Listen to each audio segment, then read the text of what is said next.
Yeah, Mark 15, and kind of titled this Ruling a Mob.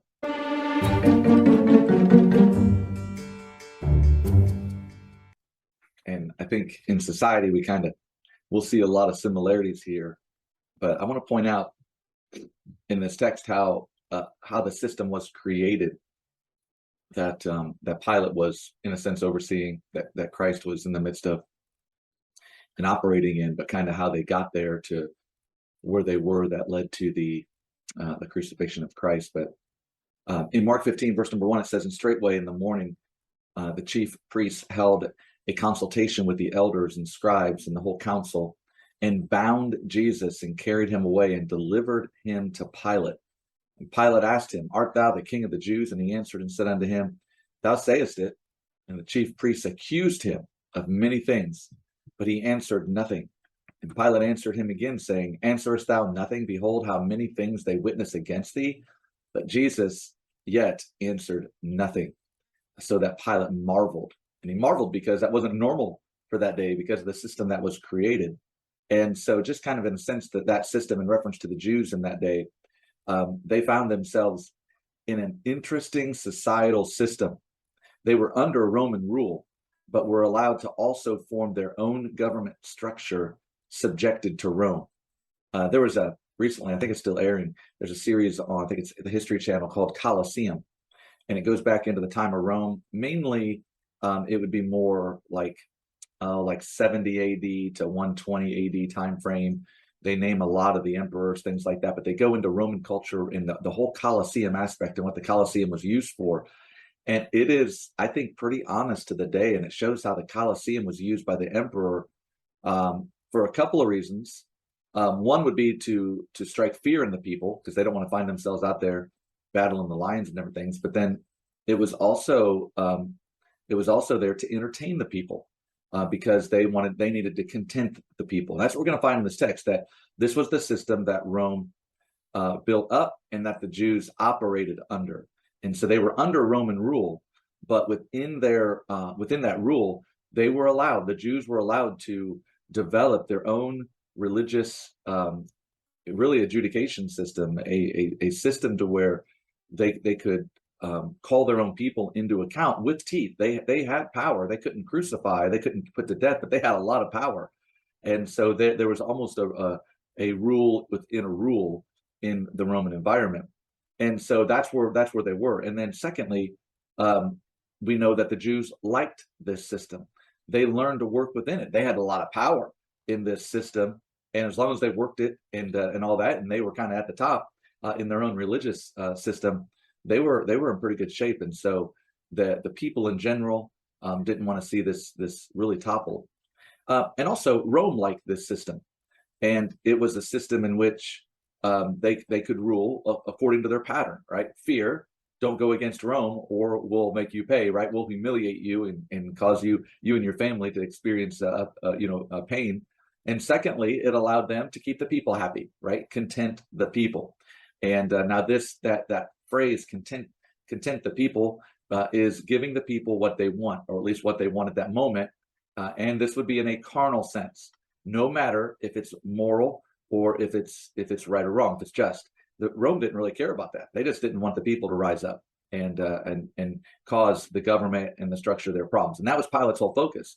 He just didn't want there to be an uprising and him to get called into account. So he's just trying to keep the people happy.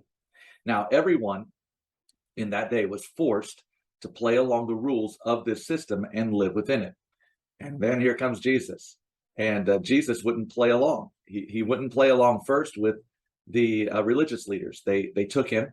He played along to that point. He was in the garden. The soldiers came. They took him. But if you want to flip back over, or flip over to Luke 22, you'll see that the religious leaders began to adopt the same practices of Rome in order to get people that are accused to play along. And so in Luke 22, verse 63, it says, "And the men that held Jesus mocked him." And so that was part of it. Mocked him and smote him. So they're attempting to get Jesus to enter into this system and play along. Verse 64, "And when they had blindfolded him, they struck him on the face and asked him, saying, Prophesy, who is it that smote thee? And many other things blasphemously spake they against him. And as soon as it was day, the elders of the people and the chief priests and the scribes came together and led him to their council, saying, Art thou the Christ? Tell us. And he said unto them, If I tell you, you will not believe. And if I also ask you, you will not answer me, nor let me go. Hitherto shall the Son of Man sit on the right hand of the power of God. This is amazing. So they've already abused Jesus. They've been hitting him, mocking him, blindfolding him, just abusing him, trying to get him to go along and to be fearful of this system, to be fearful of the power that they believe it's a false power, but it's true in a carnal sense. They took it and they weren't being hindered from using it, but it wasn't a power that they were really given from in a righteous sense. It was a power that they had kind of just adopted to themselves through this Roman structure that Rome let them do, just like Rome did, in order to keep people in line. Verse 70 says, Then said they all, Art thou then the Son of God? And he said unto them, Ye say that I am. And they said, What need have we any further witness? For we ourselves have heard of his own mouth. And no, he didn't tell them directly or anything, but they don't care at this point. And I think, in some senses, this is where we're at in society. People hear what they want to hear. People act upon what they want to act upon. It could be the craziest thing in the world. Make no sense, make no reason. It doesn't matter. They're satisfied. We're moving on. And that's kind of where we're at today. And now back to referring in our text there in Mark 15. As Christ stood before Pilate, right? So they delivered him unto Pilate, beginning of our text in Mark 15. He becomes upset, Pilate does, that Jesus is answering nothing. And he attempted to inflict pain on Jesus as well and humiliate him, even sending him to Herod and then back. And all this was an effort to get Jesus to buy into this system, to play along and to not resist it. Look at John 19. John 19 and verse number 10. This shows us an exchange towards the latter end of Pilate trying to get Jesus to play along. And in verse 10 of John 19, it says, Then said Pilate unto him, Speakest thou not unto me? Knowest thou not that I have power to crucify thee and have power to release thee? And Jesus answered, Thou couldst have no power at all against me, except it were given thee from above. Therefore, he that delivered me unto thee hath the greater sin. That is very interesting. And he showed that even though Pilate was working the system, and in a sense, Pilate had the power under the Roman government to allow him to be crucified, he was talking here that the people who were abusing, using, manipulating, this system to get what they want, he said they had the greater sin. That's very interesting thought there. Verse number 12. And from henceforth Pilate sought to release him. So in this system that Rome had set up, you would think that the people would be subordinate to the system. But the reality is that they gained much power in this system. And, we have a form of government where the power is with the people, and that's fine as long as it's a righteous people. But what about when the people turn unrighteous and wicked? Then all the government can do is do their best to content the people. And it's mob rule. That was the situation that Jesus found himself in. And I believe that's a very, very similar system as to what we find ourselves in today. And so Jesus said, You could have no power against me except it was given from above. He said, The people have the greater sin. And from thenceforth Pilate sought to release him. And the Jews cried out, saying, If thou let this man go, thou art not Caesar's friend. Whosoever maketh himself a king speaketh against Caesar. And so now the people are turning the system on Pilate himself and manipulating him. And that's exactly what this whole system was. It was just a series of manipulation, of tactics, of just trying to get your way, just going through the system, working the system to get what you want. So this is ruling by appeasing or pleasing the people. Look at Mark chapter 15, verse number 6.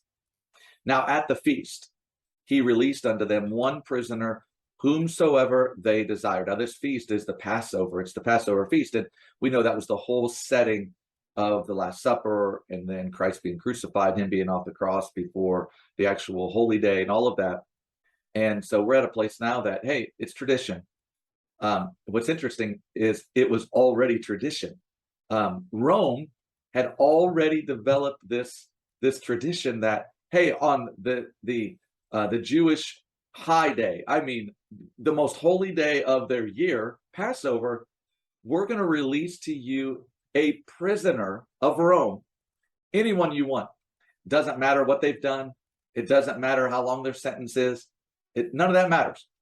Rome set up this system that just tell us on this day, what's the one person you want us to release? And so Pilate brings this out again.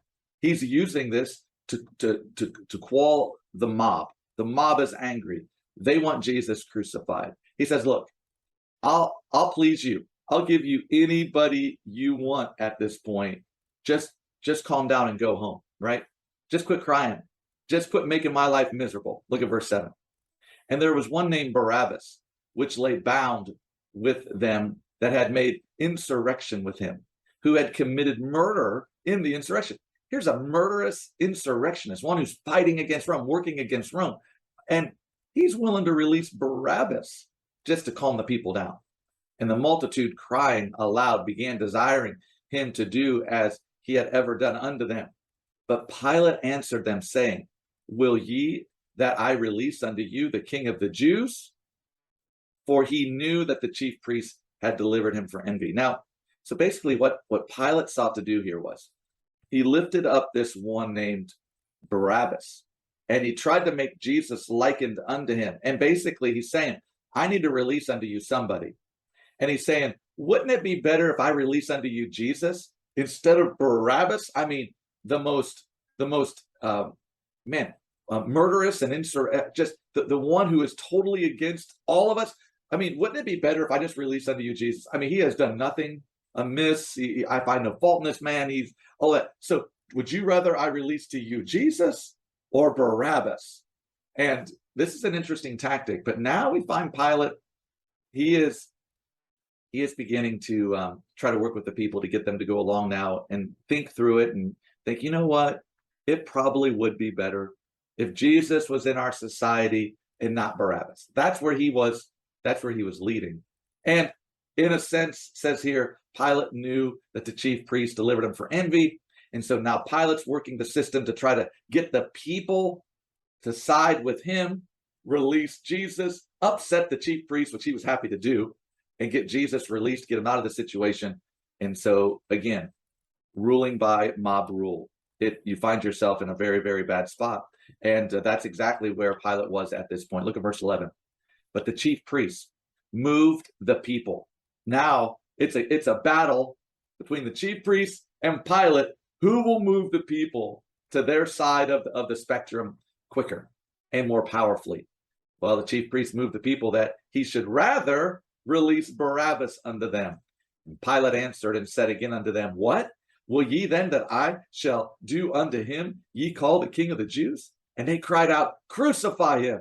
So the mob would not be calmed until they would get what the chief priests wanted. The chief priests are the ones that really got this mob going. They're the ones that are fueling this mob and all that. And we could say what we want about what's going on here. This is the system that Rome created. They created this. The rulers created this mob rule appeasing system. And can I say we're seeing it today? We're seeing it today in our societal realm, but we're also seeing it in a lot of homes across our city and state and country, where the kids are really in control. It's mob rule. And if the kids get out of control and start really, really forcing the hand, the parents have to appease them, because it's the only way to get peace back in the home. It's a false peace, but it's still what they want is peace. So it's just interesting that we see this. Verse 14, then Pilate said unto them, why? What evil hath he done? Well, Pilate, this system is not set up for justice. It's set up for people getting what they want. This is no longer a justice system. It's an appeasement system. And it says, and they cried out the more exceedingly, crucify him. Now, in this system, judicial action is no longer to adjudicate right and wrong, but a tool of the people to get their way. And so Pilate, watch this, verse 15, here it is, willing to content the people, released Barabbas unto them and delivered Jesus when he had scourged him to be crucified. Here's the whole point of this. As a leader, You must be more interested in justice than you are in contenting the people. This is true in a church environment. This is true in a home environment. This is true in society. We are not leading simply to keep the peace. No, because that becomes a false peace. We are leading to preach truth and lead people to right and righteousness through Jesus Christ.